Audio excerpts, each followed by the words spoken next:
Hey guys, Starving here. I just wanted to go over what I think is going to be a very, very strong league starter for 3.23 Affliction League. I've noticed a few people talking about it, but I haven't really seen like a build guide for it yet, so I just wanted to put one out.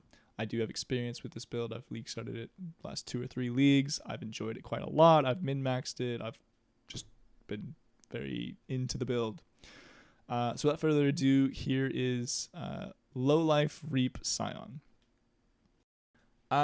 First things first, why are we Scion? Well, Scion lets us go from the middle of the tree. You'll notice that this build does reach quite a lot for the different passives. We want to go for a lot of things. We are low life, Pain Attunement, super nice. We're going to want to get a lot of the reservation masteries, which is, super helpful when you're low life because it lets you squeeze in even more auras on top of the 50% that you're reserving with your life. We are Scion as well because it gives us access to Raider.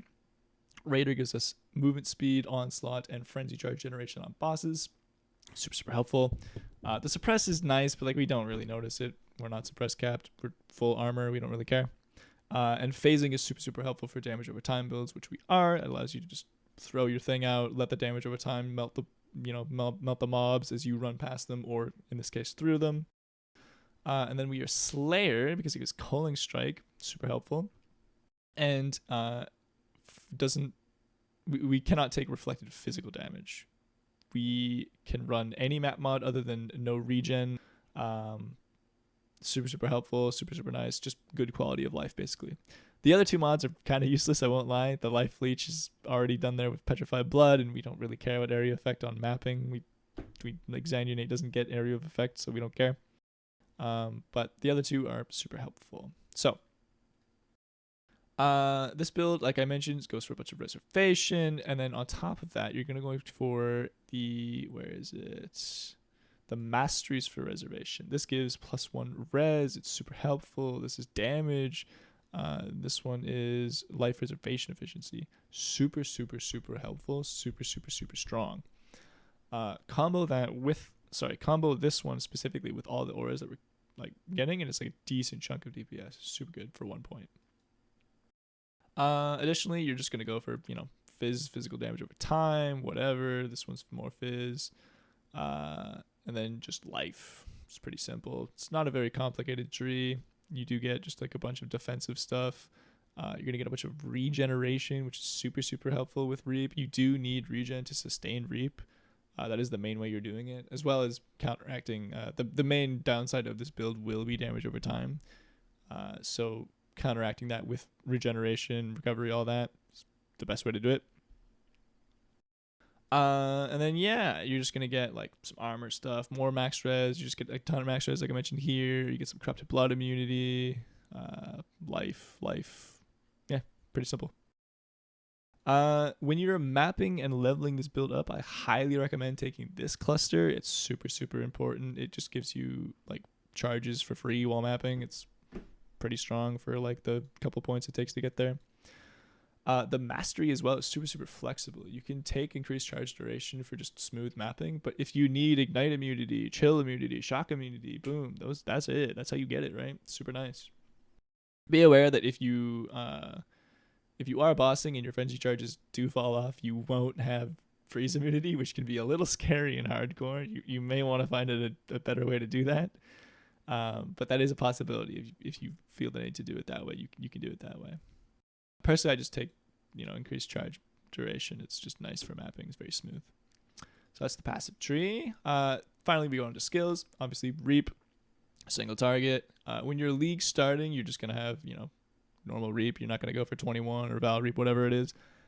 You're going to need Empower eventually.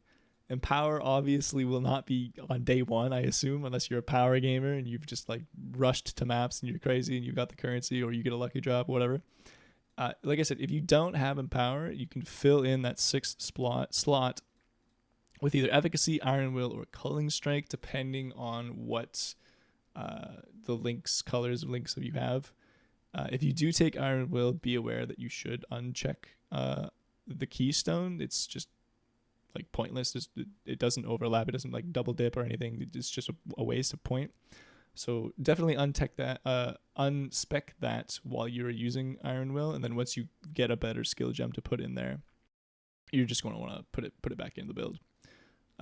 The keystone, sorry, put the keystone back on. Like I mentioned, the goal is empower. Efficacy is probably the best of these three, but you know, very flexible. Take what you need, take what you have, easy.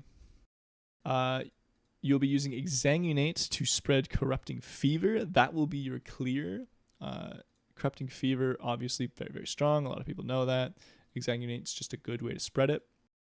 Personally, I like having faster casting as my link to Exsanguinate. You're already getting a lot of cast speed to buff up your Reap, so it's just like a good combo. It lets you like just go.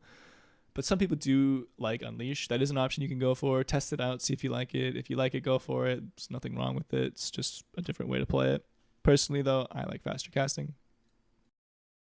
And then pretty standard links on Corrupting Fever, just more damage. Like I mentioned, you know, standard links on all of these, nothing crazy. Cruelty lets you get some damage. It may be helpful to use Reap to get Cruelty buffed up during mapping if you find you're lacking a little bit of damage.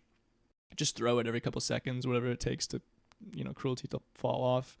It's not necessary, but it's just like a thing you can do to optimize to get like a little extra clear speed. Okay, and then for auras, you're going to be using Herald of Purity and Vitality in an Arrogance setup. The Arrogance will buff up those effects, which is very, very strong. Like I mentioned earlier, Vitality, super, super good. Regeneration, we want a ton of regeneration because it lets us sustain Reap. Lets us, like, counteract the downside of Petrified Blood and Low Life. Super helpful. And then Herald of Purity just gives more damage. Fizz damage is nice. We like fizz damage. We deal fizz damage. Duh.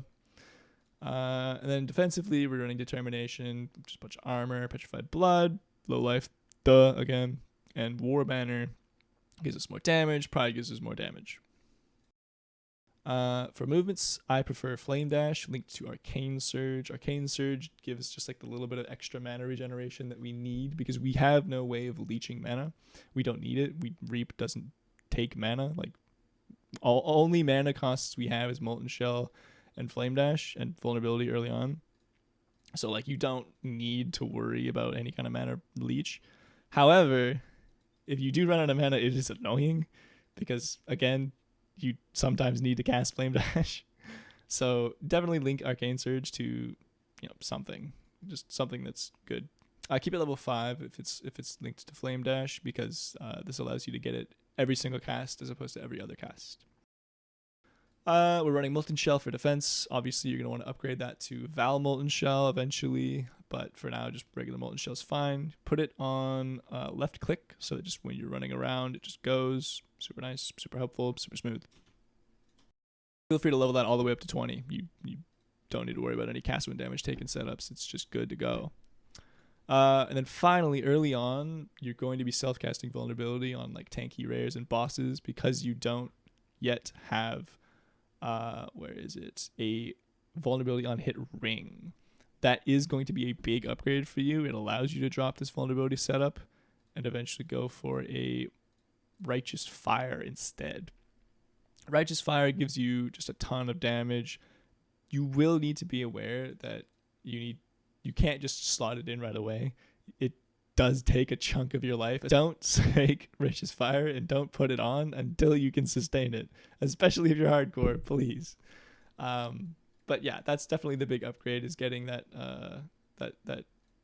vulnerability on hit ring. You can get that via like a synthesized implicit. You can get that via, I believe it's a hunter influence suffix or a delve suffix. But yeah, very big upgrade, very useful. Once you get that, drop the vulnerability gem. Until then, you will need to self-cast it though. And this is the gear. So on League Start, what I highly recommend doing is taking a level 2 Driftwood Wand. You can get that by just going back to Act 1, the coast, farm that for like a little bit, turn your loot filter off, try and find a Driftwood Wand level 2. Should be pretty easy, especially if you're like already over leveled or something. Don't do it right away, just get the campaign done through. Do it when you get to like around maps and you have a little bit of like essences saved up, because what you're going to be doing is you're going to be spamming Essences of Woe. Essence of Woe gives you increased spell damage. And you're going to do that until you hit +1 Fizz spell gems. On average, I think it takes like 30, maybe 35 essences on average to hit that. And then from there, you can just simply craft on either like fizz damage over time or cast speed, or even both. If you have the currency and you want to ball out a little bit, go for it. I don't really recommend doing that though. It's just a thing you can do. It's not, you don't need it. If you're hardcore, I highly recommend doing a shield, with obviously your end game shield being Dawnbreaker for the fizz damage taken as fire. Super, super strong, super nice. But if you're just in softcore, double wands is totally fine, totally good too. You will want to get armor on all your helmet, body armor, gloves, boots, because you are taking the, where is it? The armor mastery that gives you +1 max res for doing so. Very good defensively. You'll notice we have like a ton of max res, and then in the late game we even have even more. It's super nice.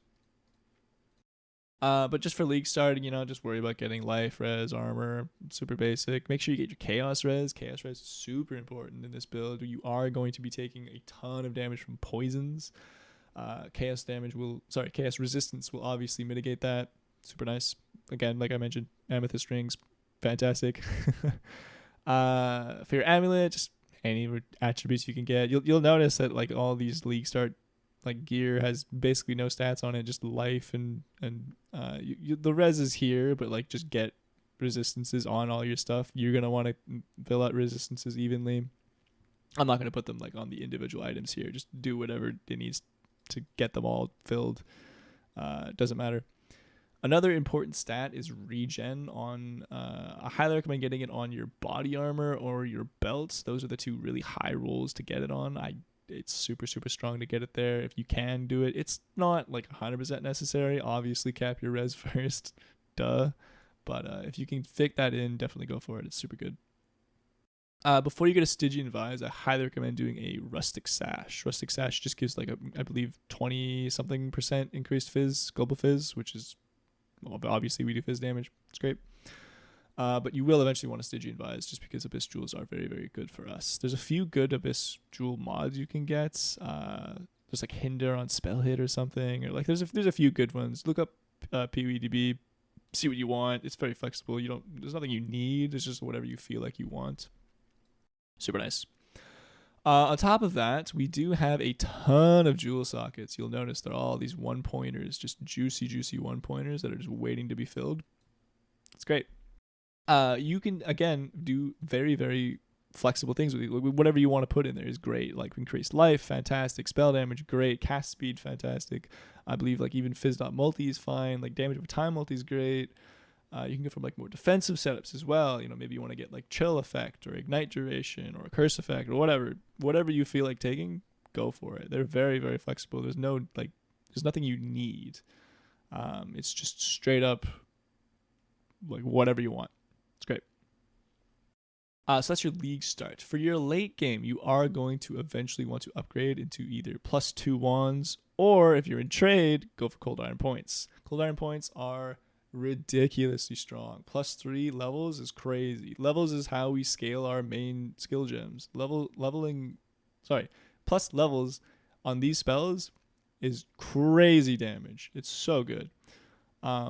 If you're in trade, definitely go for that. But this build is very SSF friendly, so if you can go for that, go for it. If not, it's totally fine. These wands are craftable repeatably. I have a crafting tutorial. I'll link that, or even just put it at the end of the video. I'll see, whatever.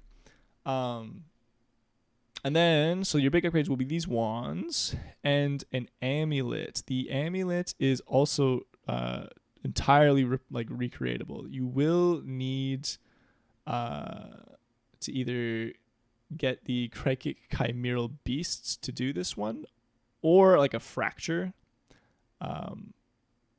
But it is entirely recreatable. I highly recommend, in the notes, I have the video for the +2 amulets. Follow this guide. It's great. Shoutouts to that guy. He's fantastic. And similarly, the +1 wands have a crafting video that I have a link in the notes. The wands is for cold damage over time, but just just substitute cold for fizz, and it's the exact same thing. It's easy. But I kind of already explained how to do the +1/1, so whatever. And then finally, for armors, you're gonna want to get the Eldritch Influences. The plus max res, super strong. The fizz taken as, super strong. Again, same here, plus max res. You can do Pride effect if you're softcore and you want more damage. You can do Determination effect if you're hardcore, want more tanky units, whatever it is. Super flexible again, take whatever you feel like you need. You can also get like a regen, I think, whatever. I highly recommend getting Leech on the glove implicit, simply because you don't really have any other way to leech life as a spell. It's just like a nice chunk of, like you see here, it's like 1,000 on hit, super good. It's just tanky. But if you don't care, take whatever you want. Honestly, I think Hinder is a decent one there too. Maybe life regen is on that one. And then like I said, plus max res to all of these things. You will need to do Orb of Conflict to get +2. Otherwise, it's just +1 right away. Do whatever, it's fine. It's just more tankiness, right? It's super strong. Definitely do it after you finish crafting the explicits, simply because you can use Eldritch Currency to finish off those explicits. But if you've already Orb of Conflicted it, it's a lot more difficult to do that, right? So save that for once the item has already got decent mods on it already, right? Like I mentioned, the amulet, yada yada. The ring, like I mentioned earlier as well, curse on hit ring, super strong. If you can get it synthesized, it's so nice. It just smooths the crafting experience for it, lets you take whatever you need on the ring. I recommend cast speed. I believe there's an essence for that one. I'll be honest, I don't remember which one, but there is an essence you could spam for that. Combined with the catalyst, super great, super easy. It's just a good way to get a good cast speed ring.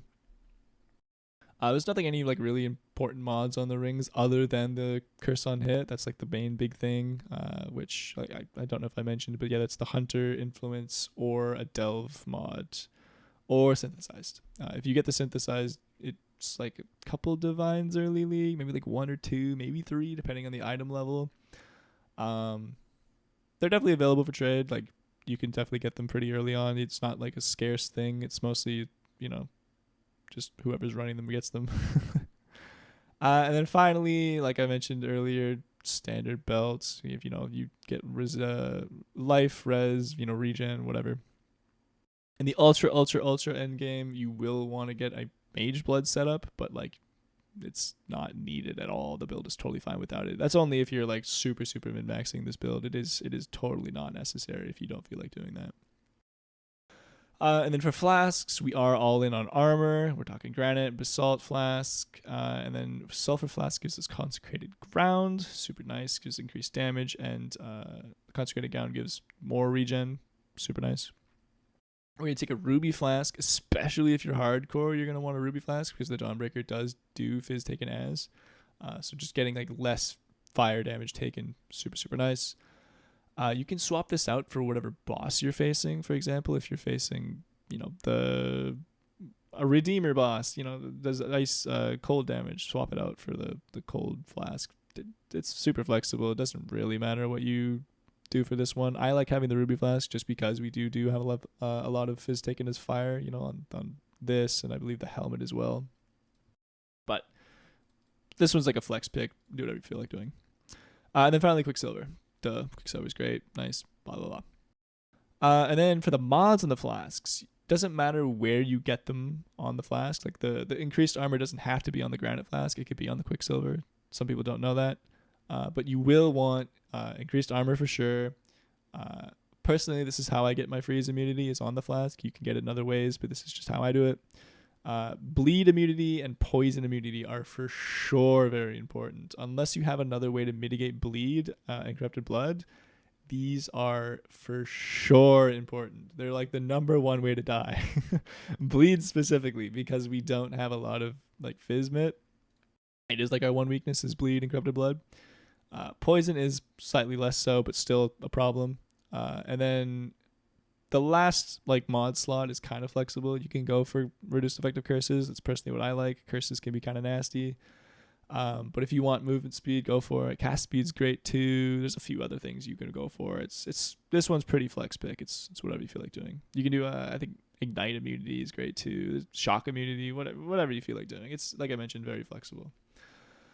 As for leveling the build, obviously you cannot use Reap right out the gates. You will need to level with something else first. Simply because I believe the gem itself is like a level 32 gem, and you cannot sustain it until you get, a little bit more regen and recovery and all that. In order to level, I highly recommend splitting steel, assuming that the gem changes didn't nerf the damage significantly. I have seen a potential like warning that losing Call of Steel means it loses damage. I don't know yet. If that is true, definitely don't take Splitting Steel. If it is not true, Splitting Steel is a fantastic way to level with this build. You could do any kind of like physical spell or even attack. It doesn't really matter. Just whatever you feel more comfortable doing. Some people do Splitting Steel. You're gonna want to link it to like Chance to Bleed, and then like I don't know, like any kind of like physical damage increase support. It's again whatever you hit, whatever personal preference you want. Doesn't matter. You're going to want to level with that, like I said, until you hit like a decently high level so that you can sustain Reap. Don't worry about like any extra like changes to the tree. The only change that I recommend taking is you're going to want to get the life mastery that makes skills cost life instead of 30% mana cost, simply because when comboed with this mastery, it's just 40% increased damage. It's just 1 point, boom, 40% more damage. It's great. It's super nice for leveling. It's great. Highly recommend doing that. Other than that, there's nothing you need to change. The build just kind of works. If you have a spell, specifically Iron Will is quite good. If you're not using a spell, don't take Iron Will right away. But eventually you will want to do that. Don't forget when you do swap to Reap to untick this. It is entirely useless if you're using Reap, because Reap will only use life. It has 0 mana cost, so just go back to the 50 life or whatever you replaced. This is how you make a +2 physical damage over time wand for Reap or whatever skill you're using. First things first, you're going to alteration spam for +1 all skill gems. This on average takes 1.6k orbs of alteration and 480 augs. Once you've done that, you're going to want to regal. Doesn't matter what you hit. If you do hit a prefix, that is spell damage. That's good. That's a good hit. Every other hit is kind of bad. Or just doesn't matter. It's just useless. From here, you're going to fill suffixes. You can do that with can have up to 3 crafted mods, cannot roll attack, and then just some other craft like res. If you already have a suffix, just make sure you have full suffixes and cannot roll attack mods. As long as you have cannot roll attack mods and you have full suffixes, you go to harvest and add remove fizz, guarantees +1 all. Be aware that it can hit the +1 all to remove it. It's a 1 in 5 on this item, for example, or a 1 in 4 if you only have 4 mods, but it can happen. Just be aware of that. Once you do it, if your prefixes are already full, you're good to move on to the next step. If your prefixes are not full and you have an empty slot, you will need to slam with an exalt. Make sure you have a craft already on the suffixes so you don't accidentally fill suffixes, but once you've filled your prefixes, you're good to move on to the next step. From here, you're going to want to make sure you have the suffix of prefixes cannot be changed. This is because your prefixes are done. You don't need to worry about them anymore. You go to harvest. You do reforge fizz. As long as you have prefixes cannot be changed, this guarantees physical damage over time multi. If you get a low roll, you can just go again. However, be aware that you can fill suffixes and finish the item there. There's nothing else you could do other than like a lucky and all. If you get a low mod, like I said, a low roll, like I said, just go again. +3 is fine. If you have a second suffix, you are stuck with it unless you go for again like an annul, or if you want to go again like this, whatever. If you only have one suffix, just the one physical damage over time multi-suffix, what you can do is you can take a Redeemer Orb and you can slam. This is a guaranteed suffix. The only bad hit is Frostbite because it will override vulnerability. This does kind of brick the item, unfortunately. However, every other hit is either like nothing or beneficial, so it's probably worth it to do it. Again, if you're not doing too well in the money department, don't go for it. Just go for the safe route of just craft and be done with it. However, if you want, this is what it would look like. You would hit, boom, cast speed if you killed recently, super, super nice. This makes your clear great. Like I said, any other mod is pretty good. Double damage is great, aura damage is great, onslaught on kill is amazing, all that's great. Now, if you have 2 suffixes now, you're simply just going to craft cast speed and call it a day. If your suffixes are full, though, you just have to deal with what you have. But yeah, there you go. This is how you make a +2 physical damage over time wand.